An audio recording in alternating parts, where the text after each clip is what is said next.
What's up guys, it's Lauren. Welcome to my channel, your go-to source for content marketing and social media management. In this video, I'm going to show you how I batch social media content and prepare for a jam-packed photo shoot.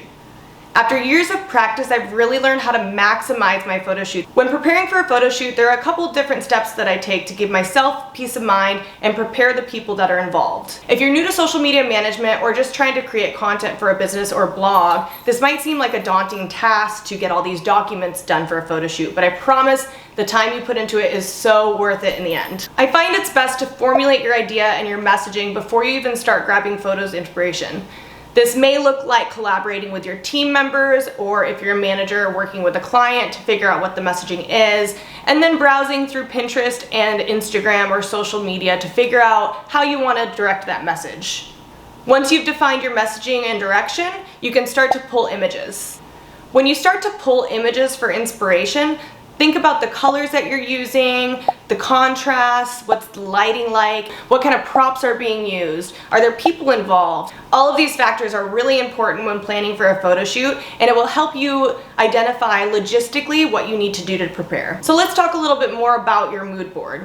This is where Pinterest really helps me out personally. You can add team members to it, you can add clients to a board, everyone can contribute their ideas, and then you pull your favorite inspiration from there. Pinterest is also really trendy, so you can keep up with everything that's going on social media and kind of get a good idea of what pop culture is into at the moment. If you find an image that you like, but you don't think that it really fits your brand, take the aspects that you do like. Maybe it's the lighting, maybe it's the way that things are laid out. You can apply it to your brand.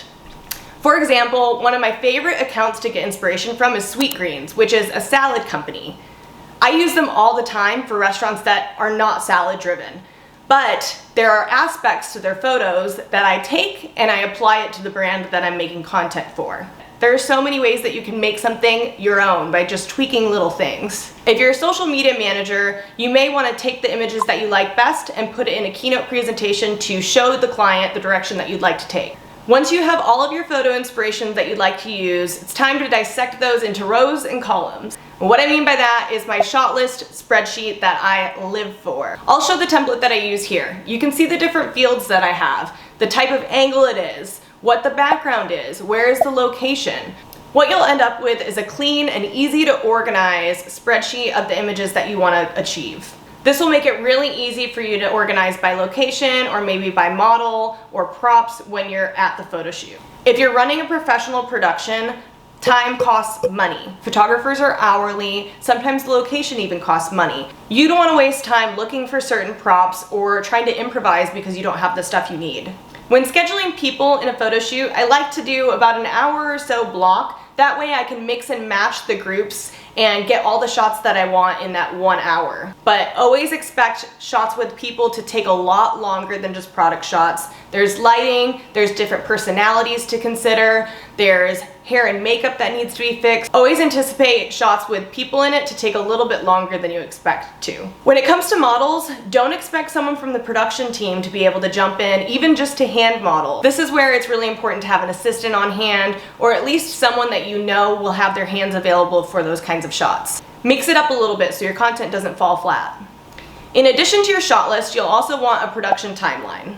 I usually start my timeline by breaking up the different locations I'd like to use. Having a production timeline is also very helpful when there are other people involved who have deliverables. Always distribute your shot list and your production timeline to all parties prior to the photo shoot so people know what to expect. On the day of the photo shoot, I like to send a little message to all parties involved. Models will get parking directions and their time frame they're supposed to be there. If I have a chef that's making food, he'll have a list of all the things that need to be made in what order we're expecting them. My production team has their shot list and arrival instructions. The main objective here is to make sure no one's caught off guard, everyone knows what their expectations are, and it overall just reduces stress on set. Stress is super contagious, so if someone is stressed on the set, it's going to spread to everyone else.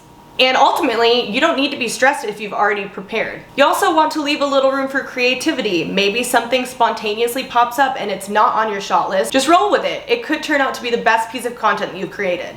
My last tip is make sure that you check in with yourself and evaluate your expectations. Just know that things don't always go as planned and they may not turn out the way that you envision.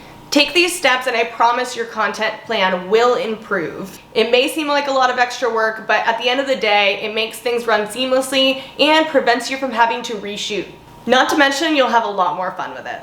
If you liked this video, be sure to subscribe and hit that notification bell for when I make new videos. All of my content is also on my blog, and I post a bunch of tips on my social media as well.